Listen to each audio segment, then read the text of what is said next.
We continue now at the top of Daf Bezim and Bezim Meseches Moed Kattan. This is Moed Kattan Daf Tube. The Gemara is trying to determine exactly what Rabbi Yehuda's shita is in terms of irrigating one's field on Chol Moed. And the Gemara is also trying to determine whether Rabbi Yehuda is the author of our Mishnah. So the Gemara says maybe Rabbi Yehuda only says as halacha by a spring that was just newly emerged, dil ma'asilin pule, such a spring, as we said before, is unstable. It might fall down. Rashi over here says, Dil ma'asilin pule, aval mimayan shelo yotze betchila. But perhaps by a mayan that is stable, that is not newly emerged, afilu beis habal nami shari Rabbi Yehuda. Maybe Rabbi Yehuda goes even further than the Mishnah and says that if you have such a spring, you're allowed to irrigate any field, even a field that doesn't really need irrigation. Now our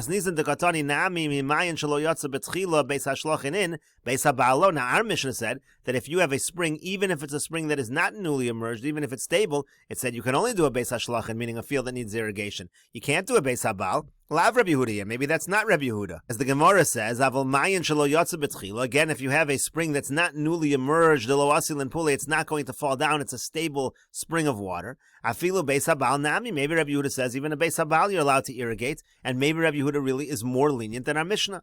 So the Gemara says to that, Imkain, if that's what you're going to say, if so, masnisan aman tirmiyah, then you really have no one to be the author of the Mishnah. You've eliminated all Tanoim. As Rashi over here says, Imkain masnisan aman tirmiyah, lo Rebbe Elazar ben Yaakov kedamar, and it's not Rebbe Elazar ben Yaakov, we said that in the previous summit. V'lo Rabbi Meir, it's certainly not Rabbi Meir, deshari afilo beis habal, he's even more lenient than the Mishnah. He says you can irrigate a beis habal. V'lo Rebbe Elazar ben Azariah, it's not like Rebbe Elazar ben Azariah, dafilo beis hashalochin lo shari, mimayin shiyotze betchila. Rebbe Elazar ben Azariah says a newly emerged spring, you're not allowed to irrigate even a beis hashalochin. So that's going to get you back to the problem. And so the Gemara says, Elul Rabbi Yehuda, rather what you have to say is as follows. According to Rabbi Yehuda, lo shna mayan sheyotze betchila, v'lo shna mayan shelo yotze betchila. Doesn't matter if the spring is stable or unstable, it makes no difference. Beis hashlachin in, beis habal lo. You're only allowed to irrigate a beis hashlachin, meaning an area that requires irrigation that represents a loss of money if you don't do it. That you're allowed to do on Chol Moed. But a beis habal, what you're really just doing for profit, that you're not allowed to do on Chol Moed. Now that which in this particular brisa that we quoted on the previous Amud, where it talks about only a mayan sheyotze betchila, only a spring that is newly emerged, that's not stable, lo diacha kocho de Rabbi Meir. That's just to tell you the strength of Rabbi Meir's position. The afilu mayan hayotze betchila, even by a spring that's unstable, mashkin mimenu, you're allowed to use that to irrigate afilu sadeh habal, even a sadeh habal, even a field that doesn't really require irrigation. As Rashi over here says, Lo diacha kochod Rabbi Meir, the afilu mimayan sheyotze betchila, even from a newly emerged spring, shari afilu le beis habal, it's permitted even to use that water and to irrigate a beis habal. And the Gemara continues, Itmar, we have a machlokes amoroim, hamenachesh v'hamashke mayim lizroim. Let's say somebody is weeding, or somebody pours water for seeds. We'll see Rashi. B'Shabbos, he does this on Shabbos. Mishamai masrinan bey. What do we warn him? What malacha is this person doing? Rabba Amar Misham Choresh. Rabba says the malacha that we warn him about is choresh. It's a form of plowing, what this individual is doing. Rav Yosef Amar Misham Zoreya. Rav Yosef says it's Zoreya. It is a form of planting. Rashi over here explains, Menachesh tolesh asavim roim mitoch hatovim. Menachesh means you're pulling the bad grass out of the good grass. Basically, you're pulling out the weeds. V'chi akri l'hu tzamchi hanitve. When you pull out the bad ones, you're actually causing growth. That's the connection to Zoreya. That's the connection to planting. And Mashka Mayim Bezra means you're pouring water on the seeds. Shazorek Mayim Be'ikare Asavim. In other words, at the roots of the grasses, you're pouring water. Mishamayim Masrinan Bey. What do we warn him for? Demai Malacha Kachashvina Le. What is the Malacha here? Devadai Kotzer Lo Chashvina. It's certainly not going to be harvesting. Sheno Miskaven Litol Ho Asavim. When he's doing the weeding, he's not trying to keep the grass for himself. Kotzer means you're doing it in order to use the grass. He's just pulling it out in order that the other grass should grow. He's just trying to fix, to improve the grass that's good inside the field. Rashi also says choresh v'zoreya v'kotzer avos malachas ein bepera klal gadol. Plowing and planting and harvesting, these are all avos malachas on Shabbos. So again, as we said, Rabba says we warn him for choresh, and Rav Yosef says zoreya. And the Gemara says, Amar Rabba says, kivasi didi mistabra. It makes sense what I'm saying, that it's plowing. Why? Madarko shel choresh l'rafuye ara. What is the way of plowing? What plowing really is softening the earth. Hainami mirpuye ara. So too, that's exactly what this guy is doing. Whether he's pulling out the weeds, he's putting some water, what he's doing is he's preparing the earth, he's softening the earth. Amar Rav Yosef says, Kevasi didi mistabra. Makes sense what I'm saying. Madarko shel zoreya l'tzmuche pira. What is the idea of planting? You're trying to create growth. Hachanami mitzameach pira. So too over here, pulling out the weeds, where you're pouring the water, you're trying to create growth, therefore it's zoreya. So Amar le Abaye le Rabba. So Abaye said to Rabba, L'didoch kasha ulu Rav Yosef kasha. According to you, it's difficult, and according to Rav Yosef, it's difficult. I have a kasha on both of you. L'didoch kasha, according to you, it's difficult. Mishum choresh in, mishum zoreya lo. You think all you're doing over here is plowing and you're not planting? Certainly you're planting also. And Rav Yosef kasha, we could ask a kasha on Rav Yosef. Mishum zoreya in, mishum choresh lo. Do you think you're only planting and you're not doing any softening of the earth? Is it not really plowing? Rashi over here says, Mishum choresh in, mishum zoreya lo. Amai lo mechai b'tarvai. Why not be chai for both? Ha'av tarvai is doing both. It's possible by malacha to be chayiv for two things. So that's the kasha on both Rabba and Rav Yosef. And the Gemara continues, if you're going to try to answer that any time there is a situation where you have two avos malachas that you're doing, you're really only chayiv for one of them. And so that's why we're isolating only one, either choresh or zoreya. V'yomer of Kahana, but Dinner of Kahana said, Zomer v'tzarech la'etzim. Dinner of Kahana say rather, Zomer v'tzarech la'etzim. Let's say a person is Zomer on Shabbos, a similar thing. You're pruning on Shabbos, and then what you're doing is that you're also using the wood. So Rav Kahana said, Chayiv shtayim, you're actually Chayiv twice. Why? Achas mishum noteah, one is planting, because again, Zomer is similar to pruning. You're taking off the bad pieces of wood, you're causing growth. V'yachas mishum kotzer, but you're also harvesting, because you're also using the wood that you're cutting. So you're cutting these branches, and you're using the branches, that's kotzer, but you're also noteah, you're also helping this tree grow. So you see, you could be chayiv too. As Rashi over here says, Zomer b'Shabbos, you're pruning on Shabbos, v'tzorach le'etzim chayiv, and he needs the wood, he's chayiv, mishum kotzer, because he's harvesting.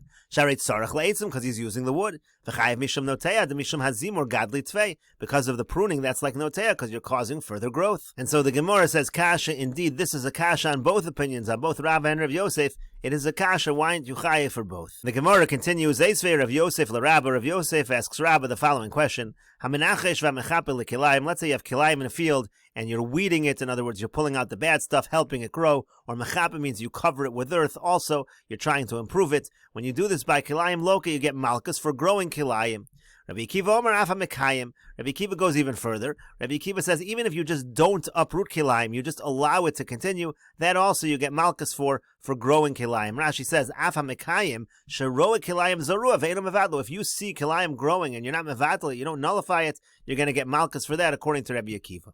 And so now Rav Yosef asks Rabba as follows.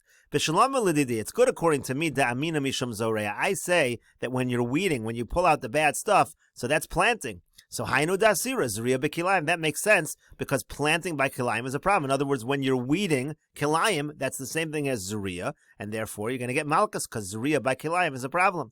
But according to you, that when someone is weeding, when they pull out the weeds, that's considered plowing. So charisha b'kilayim mi'asira. So where do we find the prohibition of plowing by kilayim? Why are you getting malchus from menachesh? So the Gemara says, Amar le. So he said back to him, Rabba said back to Rav Yosef, Mishum Mekayim. No, the pshat of the Tanakam is, you're not doing anything. You're right. The pulling out of the weeds, it's not that you're planting. That's not what's creating the Isser Kilayim over here. The issue is Mekayim. You see the Kilayim that's present, and you don't uproot it, just like Rabbi Akiva says. So the Gemara asks the obvious question. But from the fact that the end of the Brisa, the Tosefta says, Rabbi Akiva says Mekayim gets Malchus, so Mechlal the Tanakama lav mishum Mekayimu. That sounds like the Tanakama is not talking about Mekayim. Sounds like the Tanakama is talking about something else, presumably Zoreya. So the Gemara answers, no, Kula Rabbi Akiva, he umay tam kamar. You have to say that the entire Tosefta really is Rabbi Akiva. There is no Tanakam and Rabbi Akiva over here. It's all Rabbi Akiva. And Rabbi Akiva is just giving the reason. My tam ha-menachesh va-mechabe bekilayim loka. Why is it that menachesh and mechabe by kilayim are loka? Is mishum mekayim. It's really just because of mekayim. It's all included in mekayim. You're not getting rid of the kilayim. That's considered mekayim kilayim.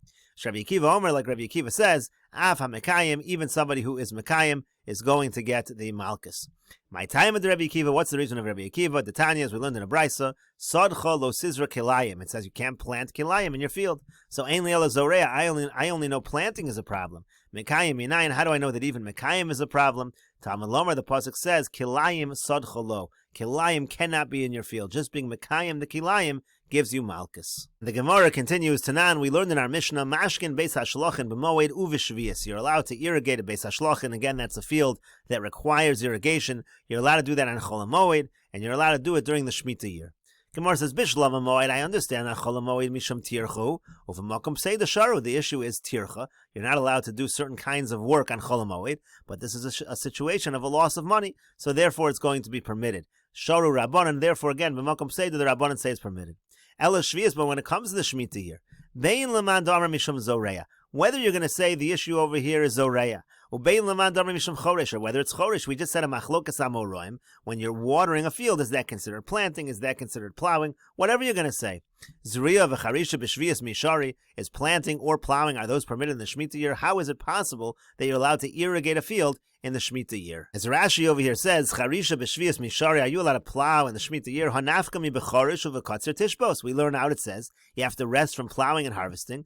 T'yamrinu nemeinu inyan l'Shabbos, and we say, if it's not talking about Shabbos, we don't need to say it for Shabbos. Sheino tzarech, this pasuk is not needed for Shabbos. Sharei kvar nemar kol malacha. It already says you can't do work on Shabbos. T'nei inyan l'shviyas. So we assume that this pasuk is talking about the Shemitah year, and again, it's saying that plowing is a problem. Of course, planting is a problem. So how could the Mishnah allow the irrigation of the field in the Shemitah year? And so the Gemara answers, Amar Abaya. Abaya says, B'shviyas b'zman hazeh v'rebihi. Our Mishnah is talking about Shemitah nowadays. Shemitah nowadays is only midrabanan, and it follows the opinion of Rebbe. Rashi over here says, V'rebihi de'amar dehu midrabanan, u'milsa depsei d'shara rabbanan. Again, Rebbe is the one that says that Shemitah nowadays is derabanan, and here you have a situation of a loss of money, the Rabbanan permit it. The Gemara continues, the Tanya, as we learned in the Brisa, Rebbe Omer, Rebbe says, V'zeh devar hashmita shamot. It says, this is the halacha of Shemitah, and it uses a double language, hashmita shamot, b'shtei shemitos hakosim medaber. The pasuk here is really talking about two different halachas of Shemitah. Acha shmitas karka. One is the halacha of Shemitah that refers to the land, you have to rest the land. V'acha shmitas ksafim. And the other one is talking about Shemitah's Ksafim, that's talking about the loans, that the loans are forgiven during the Shemitah year.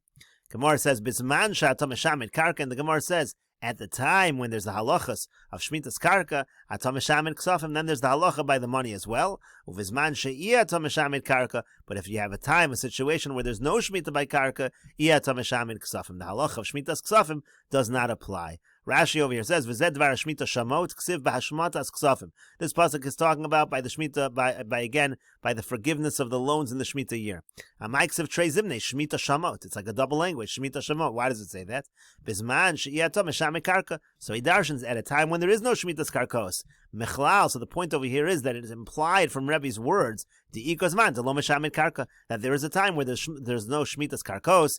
Ve'ezeh, and when is that? Zeb Izman Hazeh, that's talking about nowadays when there's no Beis HaMikdash, there's no Shemitah's Karkos, there's no Shemitah's Ksafim. Rava Amar Rava says, Afilu Temer Rabbanan. You can even say that it follows the Rabbanan. You don't have to say that our Mishnah follows Rebbe. And again, the question then is, why are you allowed to irrigate a field during the Shemitah year? The Gemara says, Avos Asar Achmana. The Torah only forbids the Avos Malachos on the Shemitah year. Rashi over here says, Afilu Temer Rabbanan de Pligio de Rebbe v'Amri de Shvius Bezman Hazeh Doraisa. You can even say our Mishnah follows the Rabbanan, that Shemitah nowadays is Doraisa.